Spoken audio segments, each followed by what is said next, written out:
Oi, gente, estamos de volta hoje para falarmos sobre o livro, né?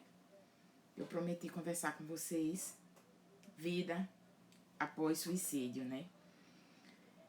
E o que eu acho interessante nesse livro, tem, tem gente que reclama quando eu mostro o livro e ele tá trocado, quando eu posto no YouTube. Mas é o seguinte, gente, eu gravo os meus vídeos ao vivo, porque fica mais fácil. Eu não preciso estar salvando, entendeu? Aí eu já mando direto pro YouTube, já mando direto aqui pro canal. Então, por isso que vai ficar mais já pra vocês verem, né? Tá trocado, mas é porque eu faço ao vivo pelo Instagram. Mas é Vida Após Suicídio, da editora N Versos.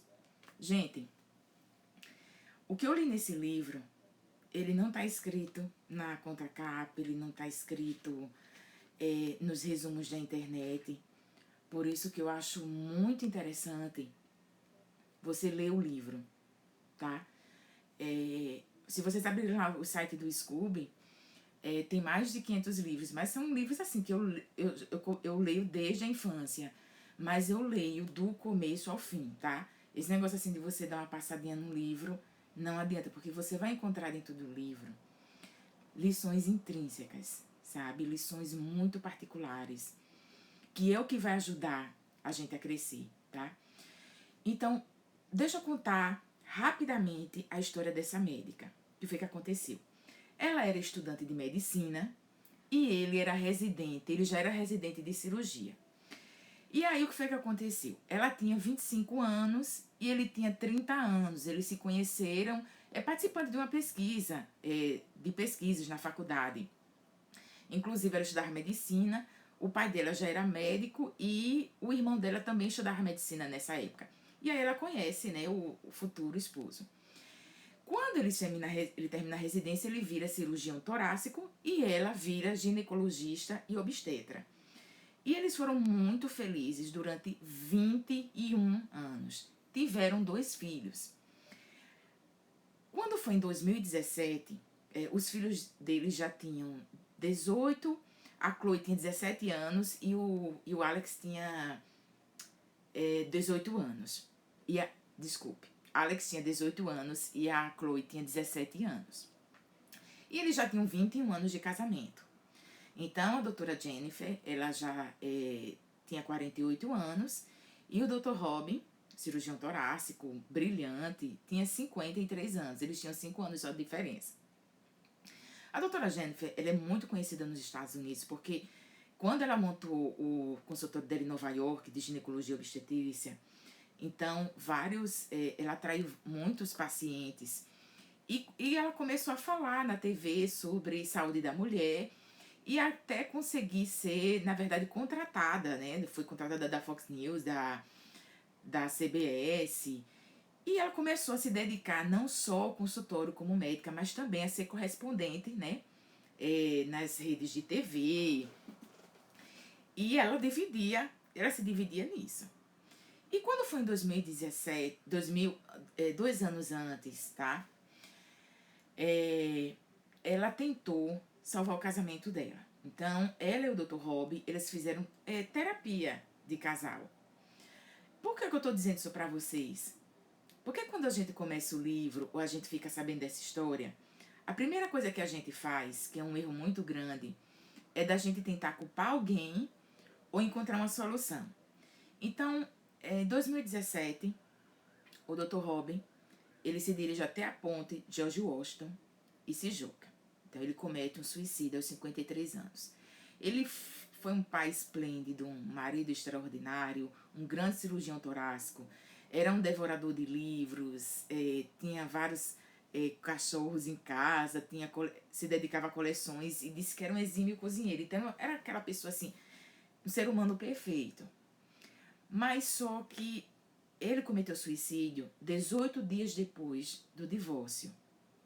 Então vocês podem achar, meu Deus, ele se matou por causa do divórcio, mas não é assim.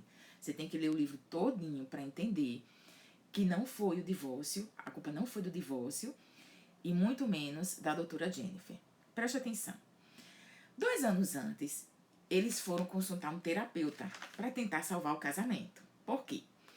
A doutora Jennifer conta no livro que 10 anos antes, ela sentiu que o marido já não se interessava mais por ela. Por diversas razões. Ele não acompanhava mais ela nos eventos, ela era judia, ele não acompanhava ela nas cerimônias judaicas. Ele começou a fazer coisas completamente diferentes da rotina dela. E ela, muito ocupada com o consultório, com a TV, começaram a se distanciar. E aí fizeram 2 anos de terapia de casal. Sabe o que foi que a terapeuta médica disse a eles? Ela disse, olha, depois desses 2 anos, de quase 2 anos de terapia, eu não vejo, vocês têm diferenças irreconciliáveis. Ela disse, eu não vejo como é que vocês podem continuar como casal. E ela disse que no final da sessão, ela disse, eu acho melhor vocês procurarem os advogados. E isso, entre eles mesmo, isso foi uma coisa assim muito bem resolvida. Tanto que o Dr. Robin, ela fala que ele em nenhum momento, ele tentou impedir o divórcio, ou querer reatar tanto que ele começa a namorar uma outra pessoa. Ela não. Ela disse, como ela tinha uma vida muito ocupada, ela decidiu que naquele momento não era o momento de reconstruir a vida dela. E ele disse que estava tão tranquilo que realmente que o divórcio era o melhor caminho. Ele começa a namorar outra pessoa, começa a fazer exercício, começa a cuidar da vida dele. Ele sai de casa e aluga um apartamento próximo. Era um apartamento que era quase em frente ao edifício que ela morava com os 2 filhos. E eles eram muito amigos, de verdade. E eles dividiam sempre as tarefas com os filhos, saíam para jantar juntos e tudo. E aí eles assinam o divórcio em janeiro de 2017. Quando foi em 11 de fevereiro de 2017, como eu contei para vocês, né, ele pula da ponte George Washington. Mas o que eu quero mostrar para vocês, que eu acho muito interessante nesse livro, primeiro que a gente fala muito sobre perceber sinais, né? Nesse livro ela não conta só o suicídio do marido, ela vai buscar outras pessoas que passaram por essa situação. E ela fala muito sobre que não viu sinais, sabe? Não percebeu esses sinais. Ela disse que ela confessa como médica. Eu até anotei aqui que eu achei uma coisa assim muito interessante quando ela diz bem assim, eu como médica não sabia nada sobre o suicídio. E ela fala, olha, eu era filha de médicos e o irmão dela é médico, ela é médica. Ela disse, a gente não era acostumado a se preocupar com essa questão do suicídio porque não tinha acontecido nenhum caso de suicídio na família. E aí ela fala que, como médica, isso é uma coisa que ela está muito certa, ela fala muito no livro, sempre essa palavra, vulnerabilidade. Ela fala que ela nunca deu valor a essa questão de você se deprimir, né? Essa coisa de fracasso, de fraqueza, de vulnerabilidade. Então, quando você está na medicina, eu vou falar particularmente disso, porque esse é um livro que é escrito por uma médica. Claro que suicídio tem em todos os tipos de profissões. Mas eu vou focar mais nisso porque o livro foi escrito por uma médica e ela conta a história do suicídio do marido e de vários casos que tem aqui no livro, de pessoas ligadas à medicina. E a gente vê isso já na faculdade. Eu já contei isso diversas vezes para vocês, que desde que eu me tornei blogueira, em 2017, eu recebo muitos, não são poucos não, muitos pedidos de ajuda dos pais. Tem gente que é amigo meu da faculdade que não sabe que o pai me procurou e pediu para me tornar amiga dessa pessoa, porque a pessoa tentou suicídio. Eu sempre digo aos pais que eles precisam procurar ajuda psiquiátrica e também do psicólogo. Todos eles são relutantes, que de forma nenhuma. Não, meu filho não é louco. Eu disse, mas eu não estou dizendo que o seu filho é louco. E olhe que a pessoa é médica, viu? Várias situações em que o pai e a mãe do aluno são médicos. Mas eles, de forma alguma, eles aceitam terapias. E aí, o que foi que aconteceu? Eu sempre recomendo, né? Eu digo, olha, vocês têm que procurar um psiquiatra, um psicólogo. Eles passam atestado para os filhos. Vários me confessaram isso. Por exemplo, às vezes você tem um colega que se afastou para apendicite e não foi. Foi uma tentativa, cortou os pulsos, tentou suicídio. Aí o pai e a mãe, que são médicos, vão lá, fazem um atestado e colocam o CID de uma apendicectomia. Você entendeu? Então, isso eu tenho visto dentro das faculdades de medicina. Nós temos 4 faculdades de medicina aqui no estado. E eu vejo que a medicina em si... Eu participei de um projeto de extensão, o ano passado, da doutora Cris Mouzinho, em que ela falava sobre isso, né?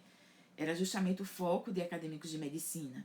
E tem muito a ver isso com o livro, porque dentro da medicina a gente não aceita essa questão da vulnerabilidade, do fracasso, da fraqueza, de estar deprimido. Ainda é um tabu muito grande dentro da medicina isso. Bom, e assim, ela fala que nos 21 anos em que foi casada com ele, nunca percebeu nenhum sinal de depressão, nenhum sinal em de que ele... Muito pelo contrário, ela disse que... Sabe o que ele dizia pra ela? Ela dizia, para eu ser feliz, eu só preciso dos meus livros e dos meus cachorros. Ela disse que ele disse isso pra ela 10 anos antes. E aí ela disse quando o casamento completou 21 anos, ela disse que já estava insustentável. Mas e que em nenhum momento não se pode culpar o divórcio pelo suicídio dele, porque ele queria muito se divorciar. Inclusive, ele já estava namorando com outra pessoa. Então, assim, a gente não pode culpar o divórcio, a gente não pode culpar a ex-esposa, a doutora Jennifer, de forma alguma, criar esse estigma, né? O que a gente tem que fazer... que ela fala muito no livro, é que a gente acha que isso nunca vai acontecer na família da gente. E se a gente precisa ler mais sobre isso, se informar, primeiro para evitar, porque ela conta vários casos aqui no livro de pessoas que pediram socorro. Vários casos. Tem um caso de ele era, como é que eu posso dizer, um oficial. Ele pede socorro à esposa, sabe? Ele disse, olha, eu não tô bem, eu tô precisando de ajuda. E às vezes a gente acha que é besteira, a gente vai tentando prolongar, a gente não aconselha a pessoa a procurar uma ajuda de um profissional. E o que foi que aconteceu? Ele simplesmente se enforcou, né? Tem vários casos aqui de pessoas que dão um tiro na cabeça, se enforcam, pulam de pontes, mas que já estão dando sinais. Não é que elas não chegam a dizer que querem se matar, elas simplesmente dizem que estão precisando de ajuda, elas sempre falam nisso, né? Eu anotei vários pontos cruciais no livro que eu acho muito interessante contar para vocês. Não dá, gente, para eu contar tudo que tem no livro. Tudo que ela viveu, os sentimentos, ano a ano, já tem 4 anos que ele se matou. Então essas coisas vocês só vão descobrir lendo, né? Mas eu tirei pontos, assim, eu adoro riscar meus livros, né? Então assim, olha, deixa eu mostrar pra vocês as partes principais que eu peguei aqui pra vocês. Foi essa, da 194. Essa daqui também, muito importante. Achei muito bom contar a vocês sobre isso. Mas olha só o que eu fiz com o livro depois, quando eu leio. Olha. Eu deixo ele todo marcado. Ou de amarelo, ou de verde, ou de rosa. E aí eu vou mostrar pra vocês só questões pontuais que eu acho importante vocês saberem. Primeira coisa, sobre a culpa do suicida. Gente, ela fala aqui no livro que as pessoas chamam o suicida de covarde e egoísta. E vocês acreditam que eu já ouvi isso demais aqui fora, na sociedade?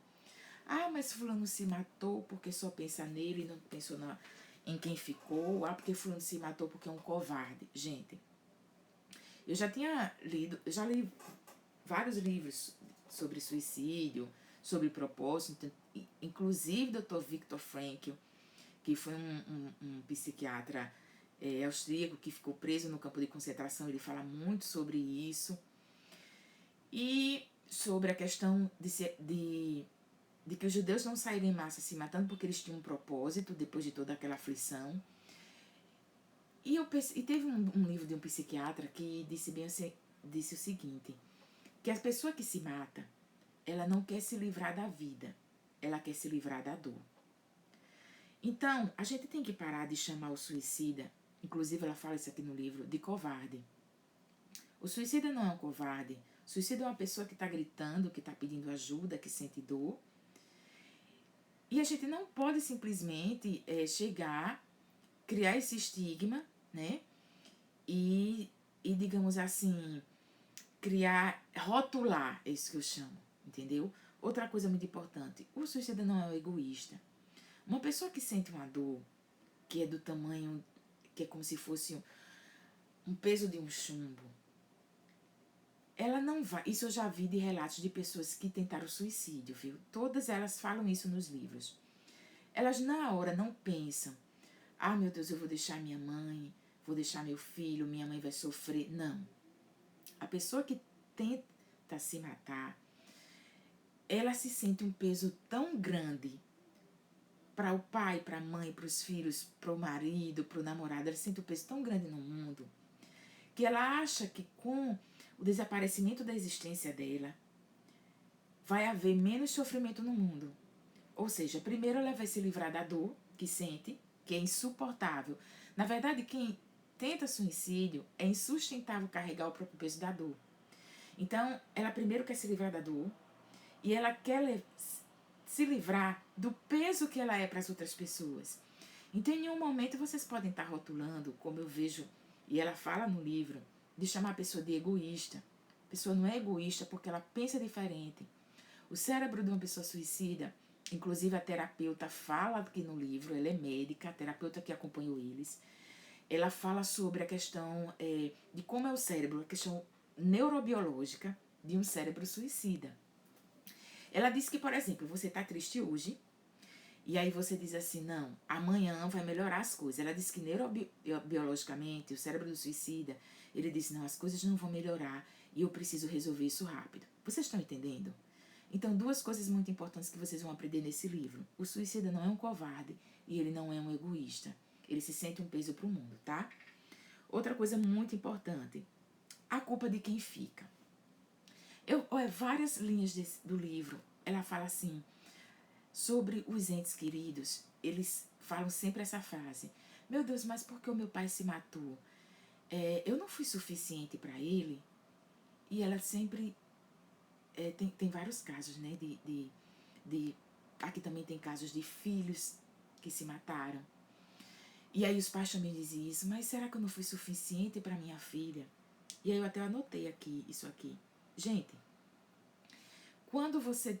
Eu acho muito bom esse livro para quem teve um caso de suicídio na família, também li, para poder entender de que a questão, a pessoa não vai partir porque você não foi suficiente para ela. A pessoa está partindo porque ela não é suficiente para ela mesma. O tamanho da dor dela é tão grande que o fato dele ter filho, esposo, uma vida aqui fora, não preenche essa lacuna da existência. Então não adianta você, ela fala aqui, ficar se culpando, eu não fui suficiente para o meu pai porque ele se matou. Você não tem culpa. Então ela fala muito no livro do ente querido se livrar dessa culpa. Não existe, tá? Não se deve se sentir essa culpa. Por quê? Olha só o dado americano. Esse livro, claro, são de médicos norte-americanos. Olha só o que ela fala. Existe a cada 40 segundos no mundo uma pessoa se mata. De cada pessoa que se mata, 20 pessoas ao mesmo tempo estão tentando suicídio. Preste atenção o que ela fala. De cada suicídio, 135 pessoas são afetadas. São pessoas ao redor, que são amigos, vizinhos, familiares. Então, de cada suicídio, 135 pessoas são afetadas. Isso quer dizer o seguinte, que em um ano, 5,5 milhões de americanos são afetados pelo suicídio. Então, é um ponto muito importante que ela fala aqui no livro. Doente, da pessoa que ficou, não se sentir culpada e não achar que foi suficiente na vida da pessoa. Porque não é uma existência que completa a outra. Quem se mata porque não consegue carregar a si mesmo. Então, esse é um ponto muito importante que ela fala no livro, tá? Outra coisa. As pessoas tentaram, quando o marido dela se matou, tentaram culpá-la. Como eu falei para vocês no início, que a culpa foi do divórcio. E não foi. Olha só. O divórcio não faz ninguém cometer suicídio. Ela fala isso no livro. Ele não desistiu. Aí ela coloca aqui. Ele não desistiria de se matar estando casado ou não com ela. Entendeu? E aí a terapeuta que acompanha eles tinha um primo que se matou quando ela estava fazendo faculdade de medicina. Ela tem uma amiga médica que a irmã dela também era médica e se matou 6 meses antes do marido dela. Aqui ela fala de um médico, um médico também que se atirou pela janela. É outro caso do livro, tá? Tem vários casos no livro. Tem histórias de... Inclusive, no livro é contada a história de Kate Spade, que foi uma grande estilista norte-americana que se matou em 2018, né? Tem a história do suicídio de Anthony Bourdain, que foi um grande chefe francês também, que matou, acho que foi 2018, 2019, também tem no livro, tá? Outra coisa muito importante que eu anotei, que ela fala aqui no livro, ela diz bem assim, a doença mental, ela precisa também de uma fita. Porque ela fala que a gente se preocupa muito com câncer de mama, a gente câncer de próstata, a gente tem fita para todas as doenças, né? Fita para lúpus, fita para hepatite. Mas a doença mental, a gente não se preocupa ou só se preocupa no mês de setembro, pelo menos aqui no Brasil, no setembro amarelo. A questão da neurobiologia, já falei com vocês, que a médica falou da questão da neurobiologia.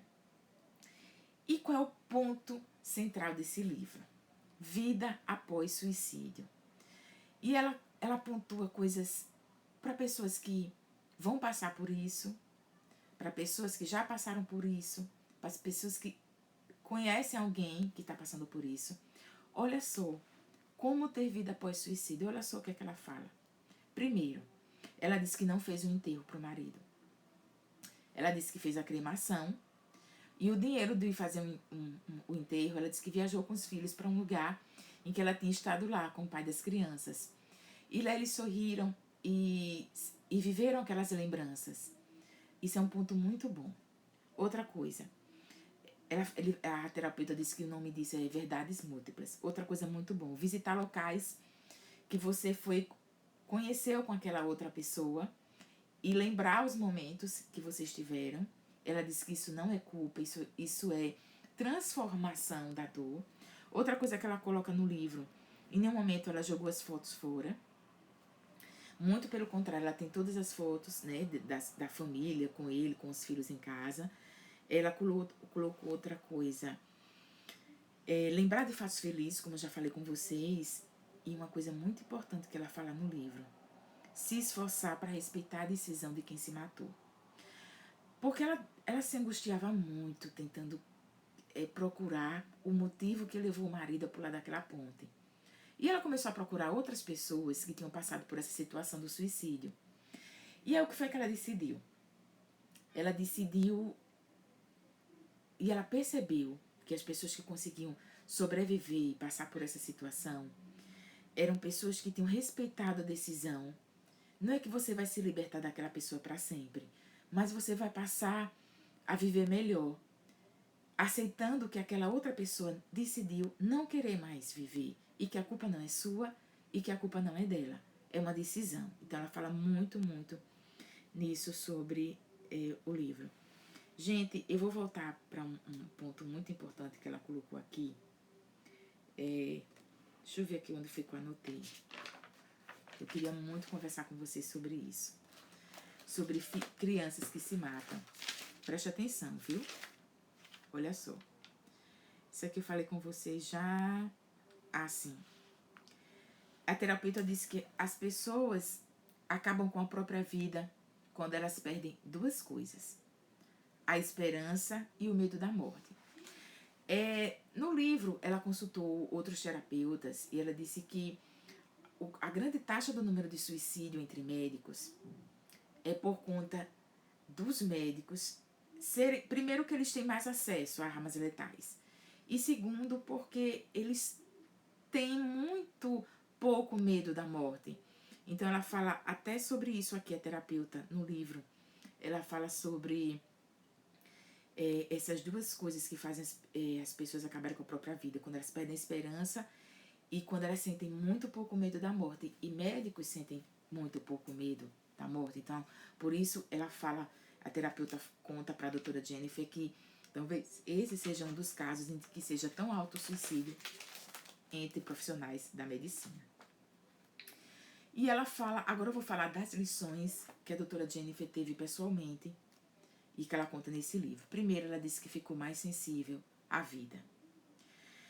Outra coisa muito importante, atentos ao impacto das nossas palavras às outras pessoas. Por que eu digo isso para vocês? Agora é um ponto de vista meu. Gente, cuidem das crianças. Quando ela falou no livro que a gente, depois que ela passou pela experiência do suicídio, ela ficou mais sensível à vida e de que a gente tem que ter atento ao impacto que as nossas ações e palavras têm na vida de outra pessoa, principalmente das crianças, que as crianças, elas crescem e elas desenvolvem essas ansiedades, essas depressões, também por causa do comportamento que os adultos têm em relação a ela. Aqui no livro, conta a história de um rapaz em que ele foi abusado quando ele era adolescente. Ele cresce, ele muda de cidade, ele casa, tem um filho, mas ele nunca consegue esquecer a opressão que ele viveu. E um dia ele acorda e se tranca no carro e morre asfixiado. Aqui na cidade nós tivemos um médico em que ele dava muitas palestras. E nas palestras ele dizia que a mãe era médica e deixava ele com a babá. Quando o namorado da babá chegava, a mãe sempre estava de plantão. E aí o namorado da babá ia visitar ela, ele abusava dele. Ele disse que era muito pequeno, ele contava nas palestras que tinha uns 5 anos de idade. Gente, ele se matou, ele tinha mais de 40 anos. Mas antes de se matar, ele dava muitas palestras para ajudar os adolescentes, porque depois do abuso sexual ele se envolveu com drogas na adolescência. E ele nunca conseguiu esquecer aquele abuso. Então, ele tinha mais de 40 anos quando ele se mata. Nós tivemos vários casos de suicídio, né, aqui. Inclusive, eu conversei com a doutora Camila, 2 colegas dela se mataram há poucas semanas, colegas médicos. Aqui na cidade, de vez em quando você tem um caso de suicídio. Teve um grande médico que pulou da janela. Teve outro médico que foi para casa de praia e se enforcou. Então, ela fala muito isso no livro, que os profissionais médicos, eles não pedem socorro porque eles acham que ter depressão, sentir tristeza, estar vulnerável, fraqueza. Então, por isso que você vê, de repente, o médico se matou, né? Então, ela fala muito, ela bate muito isso na tecla. E os erros começam desde a faculdade de medicina, como eu já contei para vocês no início aqui desse vídeo, a quantidade de pais que me pedem socorro e que não querem que os filhos passem por terapias, não querem salvar seus próprios filhos. Isso me preocupa muito, né? Porque como ficarão esses acadêmicos de medicina que já tentam suicídio no futuro? Eu estava conversando com uma pessoa que ensina na faculdade de medicina lá em São Paulo. E ela me falou que ensina para o filho de... Eu não posso falar o nome da empresa. Ela disse, Aline, na minha faculdade estudo filho do dono da empresa fulano de tal. É uma grande empresa brasileira. E ele cometeu suicídio. Desculpe, ele tentou suicídio, chegou a se matar. E ela chamou o pai e disse, olha, você precisa conversar com seu filho. E ele disse, mas isso é coisa de gente fraca, sabe? Então ele estereotipou que conversar com o filho era coisa de fraqueza. Ter tentado suicídio era insustentável. O filho ter tentado suicídio era uma coisa insustentável. Então, para você ver como a cabeça das pessoas, né? Infelizmente, olha só o que ela fala no livro. Suicídio atinge famílias que acham que isso nunca poderia acontecer com elas. E ela fala no livro. Ela disse, meu marido viveu comigo 21 anos e eu nunca vi sinal nenhum. Nunca me interessei por suicídio, eu não sabia como lidar com a situação. E a gente acha que está numa redoma de vidro e que isso nunca vai acontecer. Quando acontece, as pessoas passam a se preocupar, né? Outra coisa muito importante, viu, gente? Teve um caso de uma pessoa, de um senhor que já era casado, se matou, e conta no livro que ele sofreu muitas conclusões na infância. Conclusões são batidas na cabeça. E a gente percebe que os adultos têm muita essa mania de estar batendo na cabeça das crianças, qualquer coisa, até para punir as crianças, bate na cabeça. E eu estava lendo isso fora do livro, que essas conclusões, elas podem alterar, tá? Essa neurobiologia das crianças. Inclusive, no livro conta que depois dessas conclusões, essas pancadas que ele tinha na cabeça, ele começou a mudar o comportamento dele. E até que ele se matou. Então, preste atenção quando eu digo a vocês desde o início, cuide das crianças e cuidem para que vocês não tenham, que essas crianças não tenham que ter, né, esses problemas no futuro. Deixa eu só ligar aqui a energia rapidinho. Gente, outra coisa muito importante que eu anotei aqui, que ela fala no livro inteiro, sobre raiva. Ela sentiu muita raiva do marido quando ele pulou da ponte, porque ela culpava ele o tempo todo de não estar presente na vida dos filhos, culpava por ele, ela achou por um momento em que aquilo era uma coisa punitiva, mas depois, ao longo do livro, é como eu contei para vocês, a gente não tem como ter raiva de quem se mata, ou ter aquele estigma de que a pessoa que se mata é uma pessoa egoísta. Não é. Quem se mata não suporta a própria dor, precisa de ajuda, né? E uma forma de você ter uma vida após suicídio, uma das formas é essa, de você não se apegar a essa questão da raiva, mas fazer aquilo que eu falei para vocês no início, no meio do vídeo, das lições em que ela tira para viver melhor após uma situação dessa. Olha só o que ela escreve também no livro. A dor não desaparece, você tem que lidar com ela. Depois dessa experiência com meu marido, ficamos mais informados e mais atentos. Passei a buscar outros sobreviventes do suicídio e passei a buscar ajuda profissional. E aí ela disse que muda o propósito que ela tem na vida dela. Nós tivemos em 2018 o suicídio de uma acadêmica de medicina, a Tainá Tavares. E a mãe dela, depois que ela se mata, a mãe dela criou um instituto em que ajuda outros estudantes de medicina a passarem por uma terapia.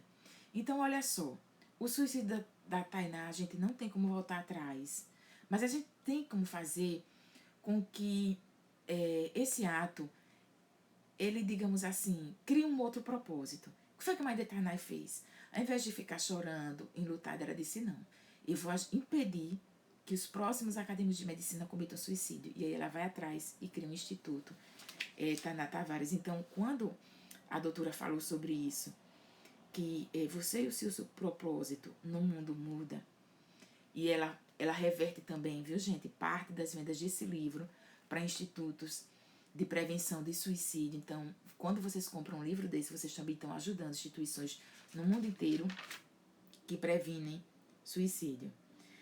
Gente, outra coisa muito importante que ela fala no livro. Sabe qual é a primeira causa de suicídio no mundo? Depressão. E ela fala no livro que a depressão, ela é 90%. Você pode evitar a suicídio. 90% dos suicídios podem ser evitados. Por que a depressão? Tem tratamento. A depressão você tem terapia medicamentosa, você tem a terapia psicológica, né? Você tem um acompanhamento maior. Mas as pessoas não procuram ajuda. E, como eu contei pra vocês, né, os médicos, eles relutam muito em procurar ajuda. Bom, gente, era isso que eu queria falar pra vocês. E eu vou terminar a minha fala com essas palavras da doutora Jennifer Ashton. Em vez de perder tempo revendo o passado que não podemos mudar e nos preocupando com o futuro que ainda não aconteceu, descobrimos que cada um de nós começou a viver no momento. Eu também notei uma mudança gradual no meu relacionamento com minhas pacientes. Olha só. Eu sempre incluo nas minhas perguntas: você tem problemas com depressão, ansiedade ou outros problemas psicológicos? E aí ela escreve o seguinte: ainda fico chocada com o número de pacientes novas que dizem: um médico nunca me perguntou isso antes. E ela disse que depois dessa experiência, ela disse que ela cresce muito, né, espiritualmente e emocionalmente ali os filhos. Mas ela disse que começou a ver um outro lado, a perceber que as pessoas não chegam no consultório dela só com problemas de ginecologia e obstetrícia, mas que existem atrás daquelas pacientes problemas emocionais, olha só. As pacientes ficaram admiradas. Nunca um médico me perguntou isso. As pessoas só perguntam isso em ambulatórios de psiquiatria. Mas ela, como ginecologista, após essa experiência, ela passou a perguntar às pacientes como elas estavam se sentindo emocionalmente. Olha que mudança importante. Todas as pessoas que estão lendo esse livro, que são médicas, todas as pessoas que cuidam de outras pessoas ou acadêmicos da área de saúde, vão passar também a se importar com isso, porque eu já mudei, né? Eu acho interessante esse ponto de vista dela e, independente da especialidade que eu vou ter no futuro, também de me atentar a isso, me preocupar com a saúde mental das pessoas. E para finalizar, gente, eu tenho que contar isso aqui, que ela fala aqui no finalzinho do livro, que eu acho muito importante. Meu livro, ele é todo assim, olha, tá todo riscado. Mas não dá pra contar tudo pra vocês. Mas eu vou contar essa parte que eu achei muito, muito interessante. Ela havia passado muito tempo com Robin, quando estávamos fazendo terapia de casal. Ela tá falando da terapeuta. E conhecia muito bem o homem que preferia manter sua vida o mais superficial possível. Inclusive, depois que ele terminou de fazer terapia, ela perguntou para ele e para ela se eles pensavam na ideia de suicídio. E ele disse, não, de jeito nenhum, e ela também não. Tanto que depois da terapia de casal, ele foi namorar com outra pessoa e refazer a vida dele, né? Aliás, uma razão de Rob ter se matado é que ele nunca se sentiu à vontade para encarar a sua própria vulnerabilidade. Aquilo que eu digo a vocês, que é uma erva daninha dentro da medicina, né? A questão de que ninguém aceita a vulnerabilidade. Olha só que palavras lindas que ela encerra esse livro. A vida não tem a ver com evitar a dor. A vida tem a ver com sentir a dor, processá-la, aprender com ela e continuar a viver com ela. Então, eu recomendo que vocês leiam esse livro. Para mim foi uma experiência fantástica.